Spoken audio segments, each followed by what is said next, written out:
say yes, and no alpha can touch you. Then mark me. The last thing Ronan Vera said to me in front of his entire kingdom was that I had never been his mate at all. Not, I choose someone else. Not even, I'm sorry. Just 5 words, spoken flat and cold beneath the full moon, loud enough for every wolf in Ashenmoor to hear. She was never truly mine. I want you to imagine that moment, not from a distance, not as a story someone tells you.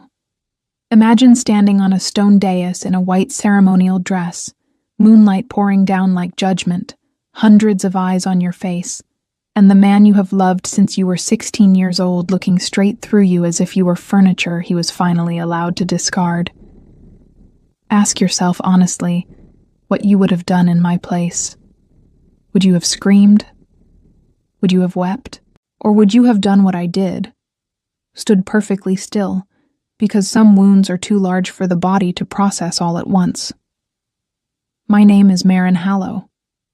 I was not born a queen, not born a noble, not born anyone the Council of Ashenmoor would have looked at twice. My parents were pack healers who died defending the northern border when I was 7 years old, and it was Ronan's own mother, Queen Elsbeth, who took me into the castle out of grief and gratitude, raised me alongside her only son, as though the loss of my parents had earned me a place at his table. Nobody in that castle expected what happened 3 years later. Nobody expected the mark. I was 10. Ronan was 12. We were racing through the orchard behind the east wall when I fell and cut my wrist on a broken stone. Ronan knelt beside me, furious with worry the way boys are when they don't yet understand what worry means, and pressed his palm over the wound to stop the bleeding. When he lifted his hand, the cut had already closed, into the faint, unmistakable shape of a crescent moon. His own wrist bore its twin by morning.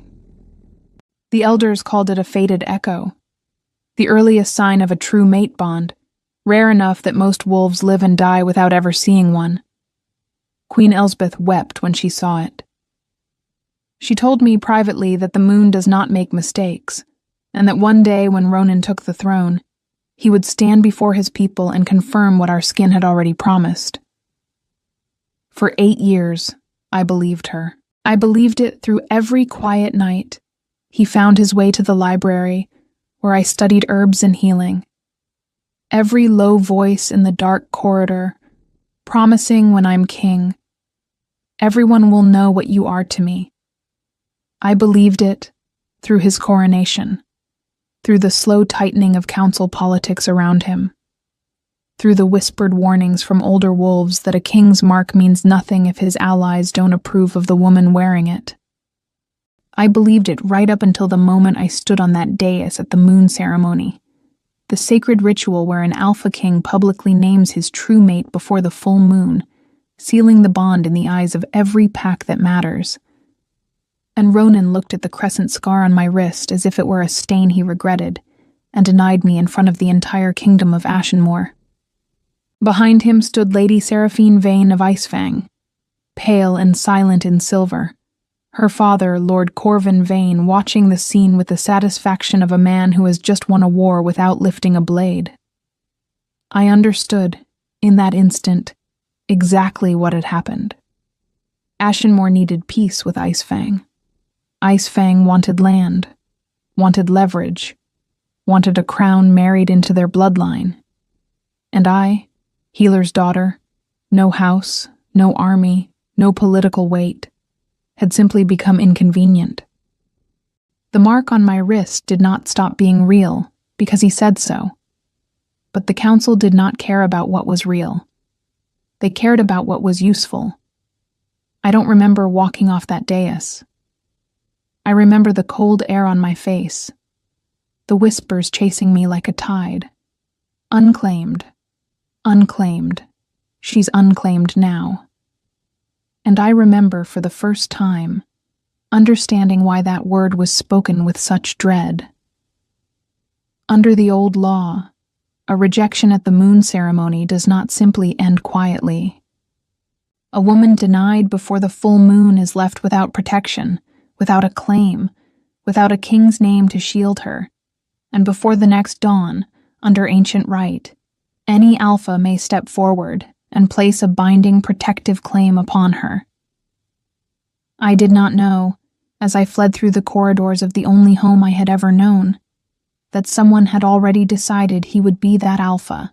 I did not know that across the hall, arms crossed, jaw tight with a fury he had spent years learning to hide, the King of Wildmoor had watched Ronan throw away the one thing in that room worth keeping, and that before the moon set, he intended to make sure Ronan understood, in the oldest and most unbreakable language their world possessed, exactly what he had lost. Chapter 2. To understand how I ended up running through a moonlit forest, with my heart still bleeding from a public execution of everything I believed about myself, you need to understand what I was before Ronan ever wore a crown. I was the girl who mixed salves for wounded soldiers before I understood what war was. I was the girl who memorized the names of every healing herb in Queen Elspeth's garden before I learned to properly braid my own hair. And I was the girl who, at 14, sat beside a boy who would one day rule an entire kingdom and asked him, half joking, what kind of queen he would want beside him. He hadn't laughed. He'd taken my wrist, traced the crescent scar with his thumb, and said, with the terrifying certainty only the very young possess, I already found her. I carried that sentence for 8 years like a stone in my pocket. Smooth, familiar, something I touched whenever I needed courage. I carried it through his father's death, through his coronation, through the slow, cold transformation of the boy I knew into a king who measured every word before he spoke it. I told myself the distance was duty. I told myself a crown changes a man's posture, not his heart. I was wrong, and Lady Seraphine Vane was the one who told me so. Moments after I fled the ceremony hall, when she caught my arm in the corridor with a grip far gentler than I expected from a woman who had just won my place. You think I wanted this, she said quietly, glancing over her shoulder as if the walls themselves reported to her father.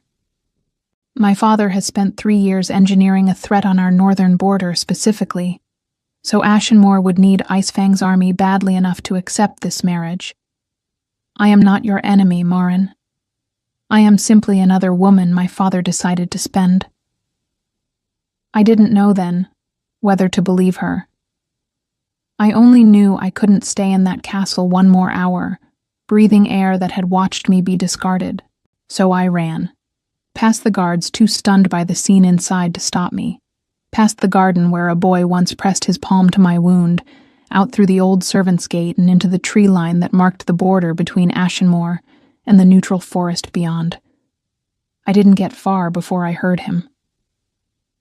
Running toward Wildmoor territory unescorted, unclaimed at night, Cale Draven said, stepping out from the shadow of an ash tree as though he'd been waiting there for exactly this. That's either very brave or very foolish, Marin Hollow. I had known Cale for 6 years, since a border treaty summit where a 15-year-old girl with ink-stained fingers had corrected one of his own advisors on a translation error in an old accord, and the young alpha heir of Wildmoor had laughed instead of taking offense. Over the years that followed, at every summit, every gathering, he had sought me out, not with Ronan's quiet promises, but with plain, blunt respect, the kind that never once made me feel like I needed to prove I belonged in the room. I don't need an escort, I said, though my voice shook. I need to not be in that castle. You need, Cale said, his eyes flicking to the crescent scar visible at my wrist, to understand what you are right now, tonight, under our laws. Because I don't think anyone in that hall bothered to explain it to you before they used you as a lesson in political convenience. He told me plainly, the way he told me everything, no softening, no performance. And Alpha's public rejection at the moon ceremony did not simply end a betrothal, It stripped a woman of protection entirely, unclaimed, unmarked, fair game, under a law older than either of our kingdoms, for any alpha bold enough to claim her before the next sunrise. And not always for reasons as gentle as mine. There are packs on the far side of that ridge, Kale said, nodding toward the dark tree line, who would love nothing more than a rejected mate of Ashenmoor's king to drag home as a bargaining chip. You have until dawn to decide whose claim will shield you, Marin, and I would very much prefer that answer isn't one of them.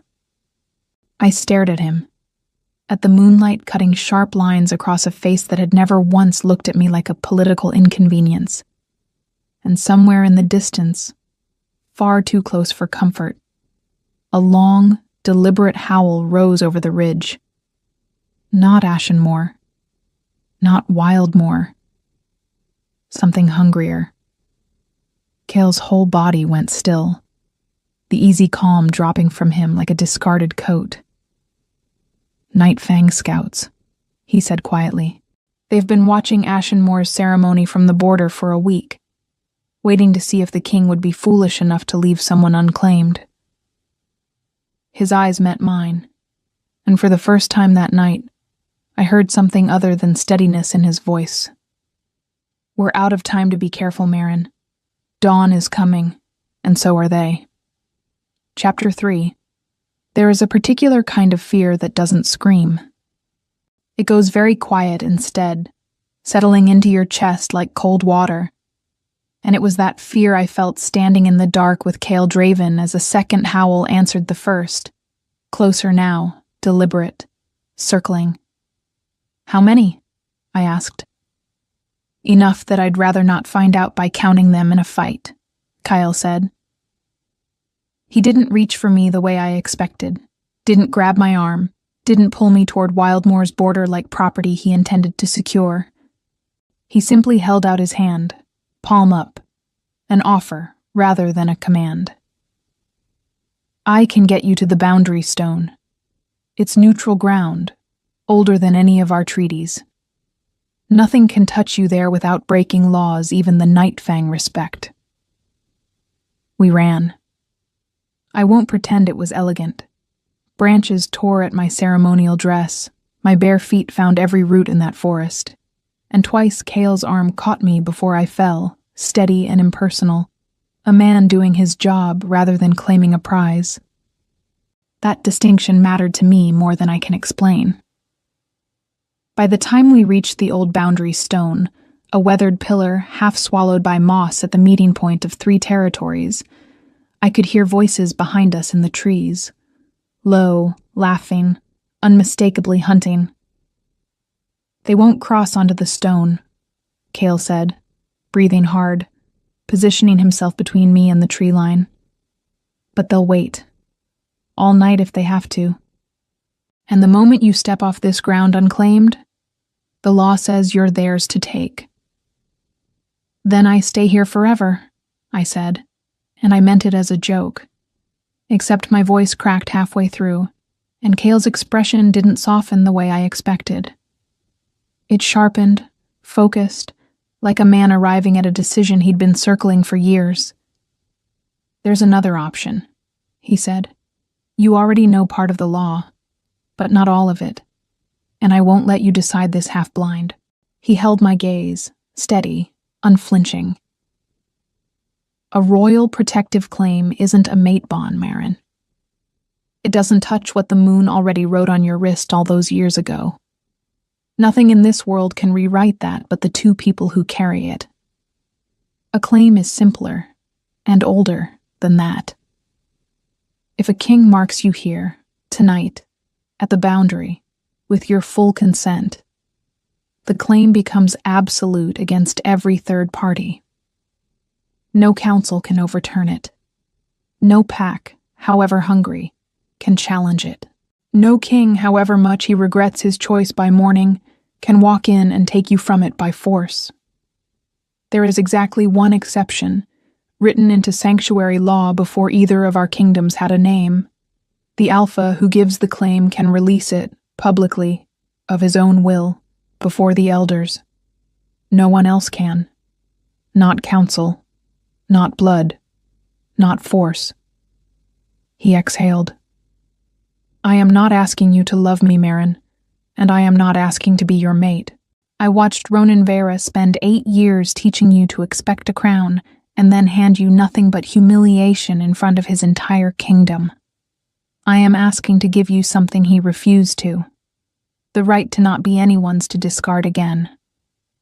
I want to tell you, I decided out of love. I didn't.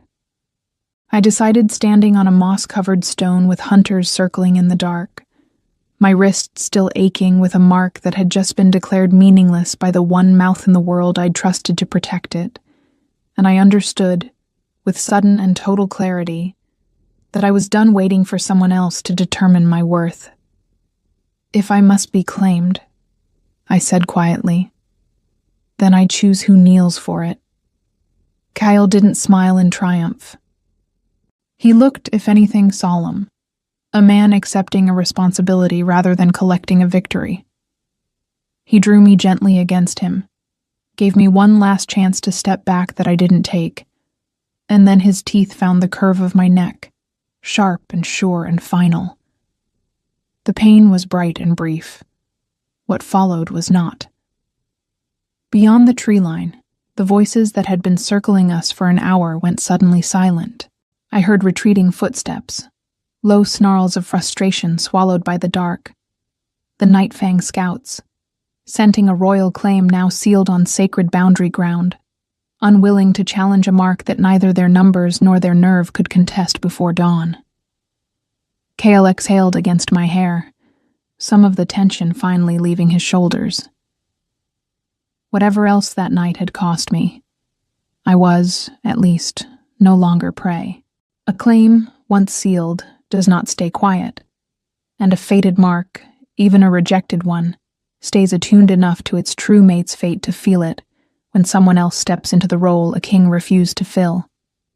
Somewhere beyond the trees, beyond the border, beyond every mile separating that boundary stone from the castle I'd fled, Ronan Vera was sitting alone in a council chamber gone silent after his own cruelty.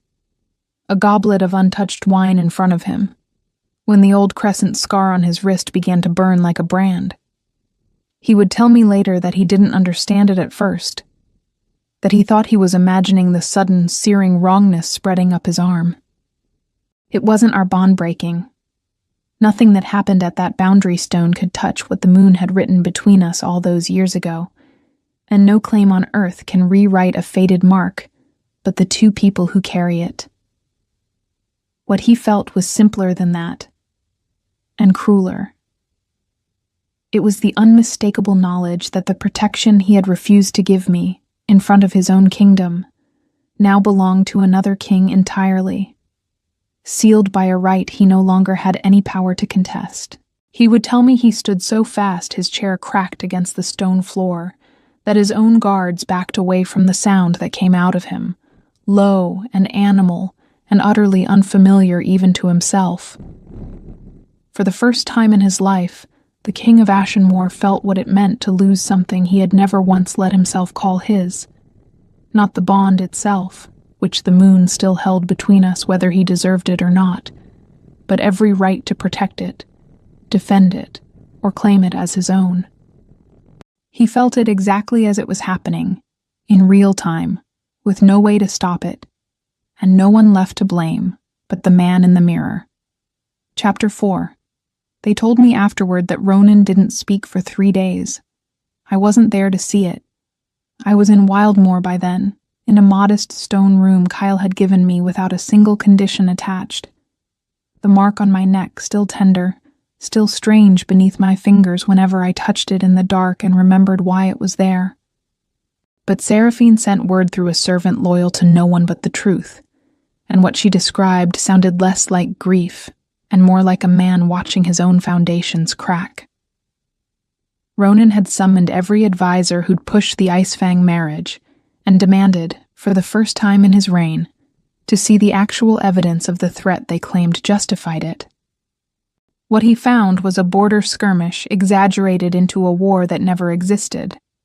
a handful of Ice Fang scouts staged to look like an invading force, and a paper trail leading directly back to Lord Corvin Vane, who had spent 3 years manufacturing a crisis solely so his daughter could marry a crown, and his pack could claim disputed northern land under the cover of an alliance nobody actually needed. I would like to tell you Ronan's rage was for me. It wasn't. Not yet. It was for the discovery that he had let himself be maneuvered like a pawn, that he had sacrificed the one bond his own mother had wept over with joy, for a lie dressed up as duty. But rage curdles into something else when it has nowhere left to go. And by the 3rd week, after days spent tearing his own council chamber apart for every buried report, every falsified border account, what was left of Ronan Vera rode alone to the Wildmoor border, unarmed, unescorted, and asked to be let through. Kyle let him come. I think, looking back, he wanted me to see it, wanted me to stand in my own strength and watch the man who broke me arrive with nothing left to bargain with. Ronan looked older than 3 weeks should have made him. As if every day since the moon ceremony had carved something out of him he could never quite put back. He crossed the hall Kyle's people had let him enter, past guards who watched him with open contempt. And when he reached the space where I stood, he did something I never in 8 years imagined a king of Ashenmoor would do in front of witnesses. He fell to his knees. I was wrong, he said, and his voice broke on the second word, all that careful royal composure gone entirely. I let Vane's lies convince me the kingdom needed a war I could prevent more than it needed the mate the moon already gave me. I stood in front of everyone I rule and called the truest thing in my life a mistake, and I have not stopped hating myself for it since the moment I felt what it cost me. Maren, please, tell me what I have to do. Tell me how to earn back even a fraction of what I threw away. Is he your mate now? Ronan asked, and something raw cracked through the question, like a man bracing for a wound he already expected. Tell me that, and I'll have my answer. I'll walk away and never trouble either of you again. No, Cale said, before I could answer myself, his voice even, without triumph or apology. She is not my mate, Vera, and she never has been. What sits on her neck is a protective claim, not a bond. Sanctuary law, not fate. I marked her to keep her out of Nightfang hands the night you threw her away in front of your entire kingdom. Nothing more. Don't mistake my honor for a marriage. I looked at the man kneeling in front of me, the boy who once pressed his palm to a bleeding cut and swore the moon didn't make mistakes, now begging on stone floor that wasn't even his own kingdom's. And I felt something I hadn't expected to feel. Not triumph, not the fierce satisfaction I might once have imagined. Just a quiet, aching clarity. You didn't lose a war, Ronan, I said. You lost me. Those aren't the same thing, and I don't think you understand the difference yet.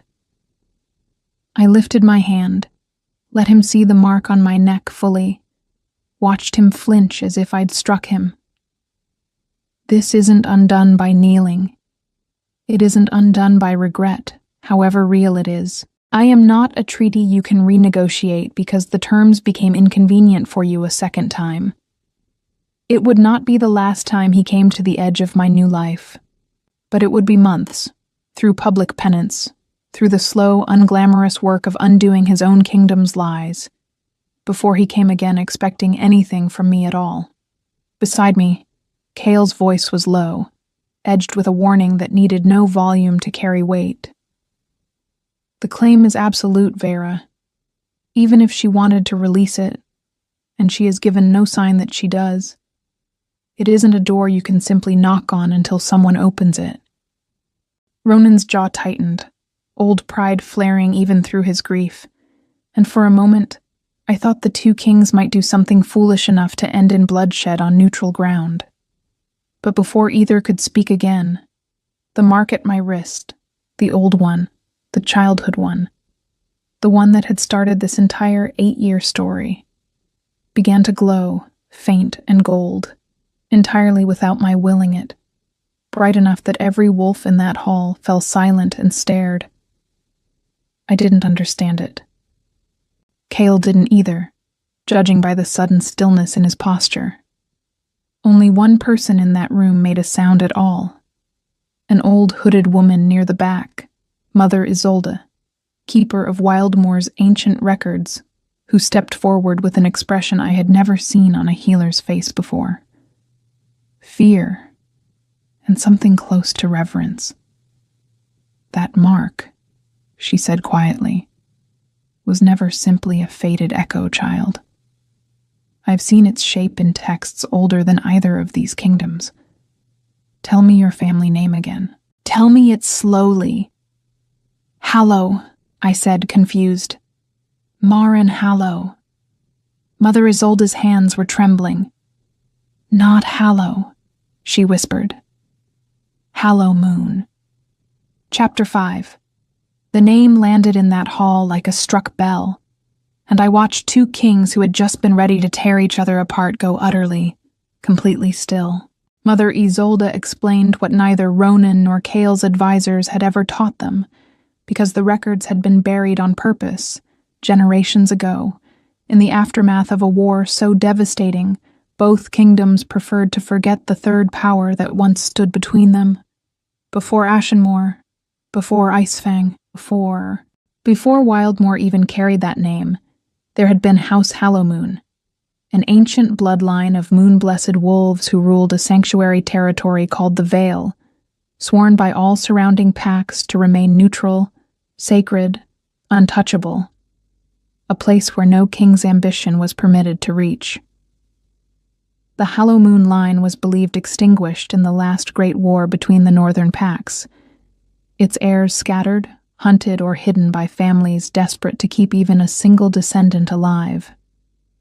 My own ancestors, it seemed, had shortened the name generations ago and buried themselves in quiet, unremarkable work, healing, herbs, service to other people's crowns. Precisely so, no one would ever look twice at a family called Hallow and wonder what they were protecting. The mark glows in the presence of true recognition of blood and right, Mother Isolde said. Not romance. It reacted because for the first time in your life, Maren, the truth of what you are was spoken aloud in a room that mattered. I will not pretend I understood, in that moment, everything that revelation meant. I only understood, watching Ronan's face, that the woman he had called never truly mine in front of his entire kingdom was, by any law older than his crown, no one's to claim, reject, or bargain away at all. I had never been beneath him. I had simply never been told what I actually was. What followed was not quiet. Within the month, a full council was convened, not Ashenmoor's alone, but a rare joint gathering of Ashenmoor, Icefang, and Wildmoor elders, drawn by a discovery too significant for any single kingdom to bury again. Seraphine, to her credit, did not hide behind her father when the evidence of his manufactured crisis was laid before the council. She stood, in front of everyone, and confirmed every fabricated threat, every forged border report, every threat he had made against her own family to force her compliance. Lord Corvin Vane was stripped of his seat, and his standing that same day, his claim on the disputed northern territory dissolved along with the lie that justified it. And the Icefang elders offered his daughter the place he had vacated, not as compensation, but because she was the one voice in that entire affair who had told the truth when silence would have cost her nothing. Ronan did not try to defend himself.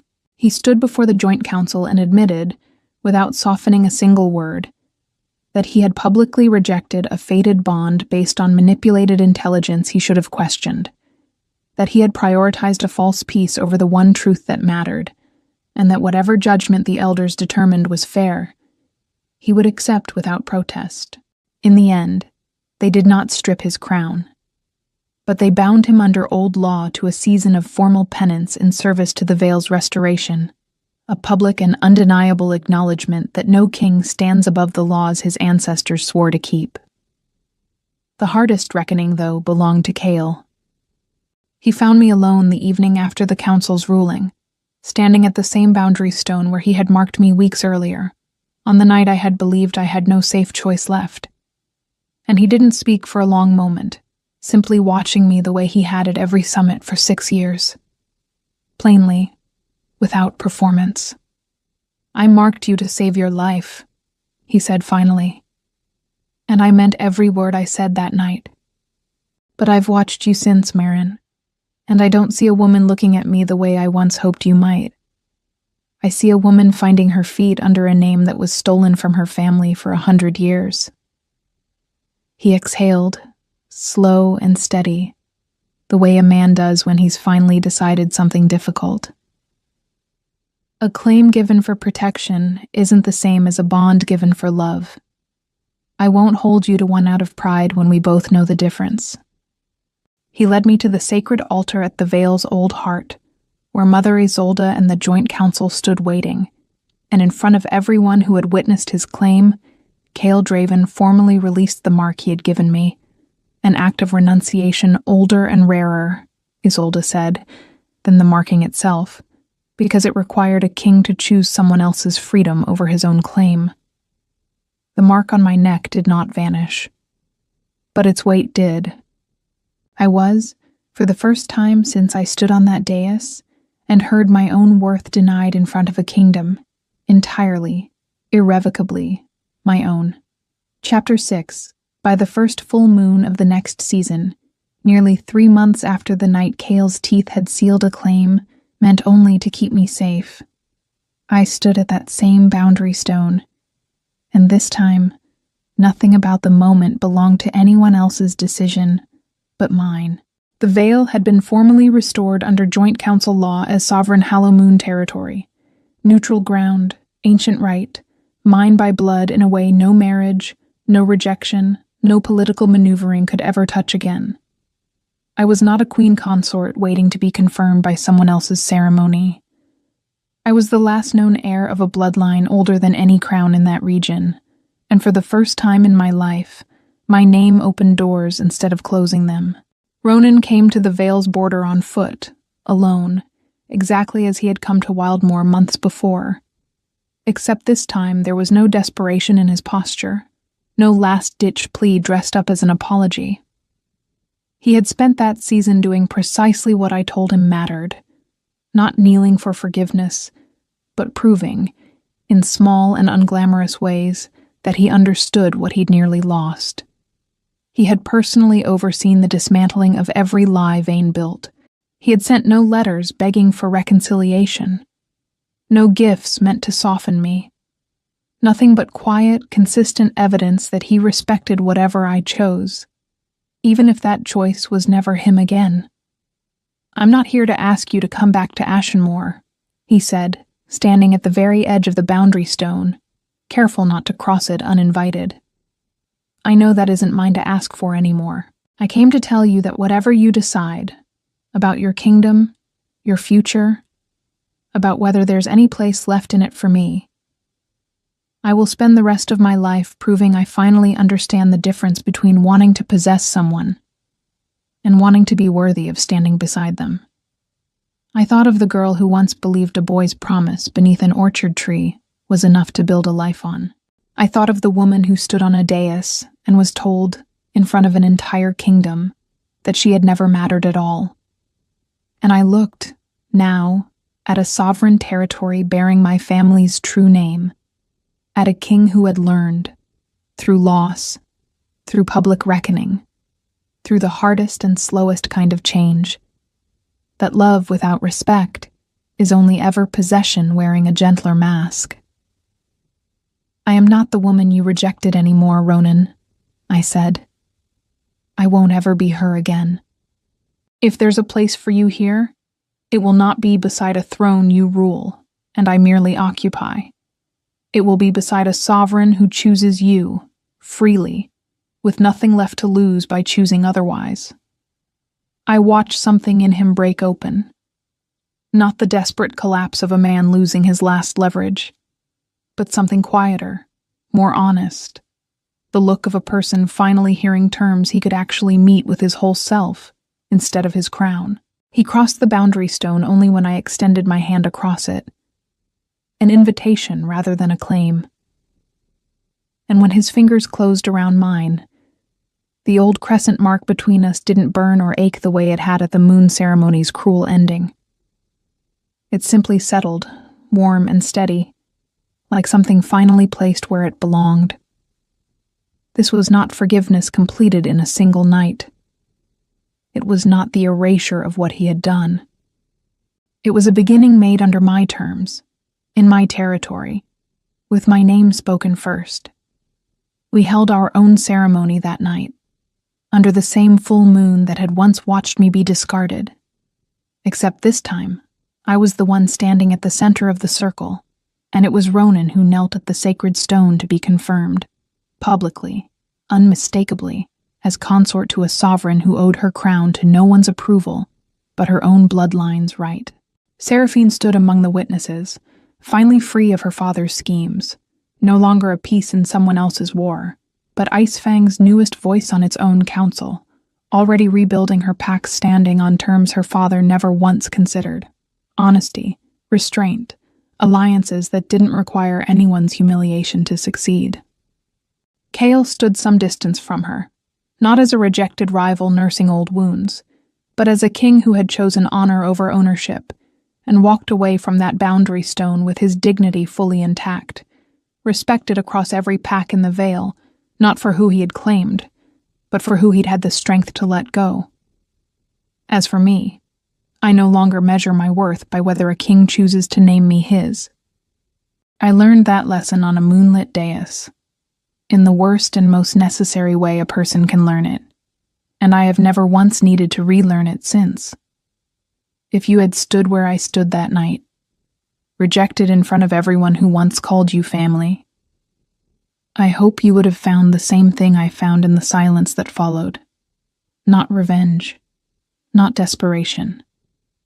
Just the quiet, unshakable knowledge that you were never the one who needed saving. You were only ever waiting to remember your own name.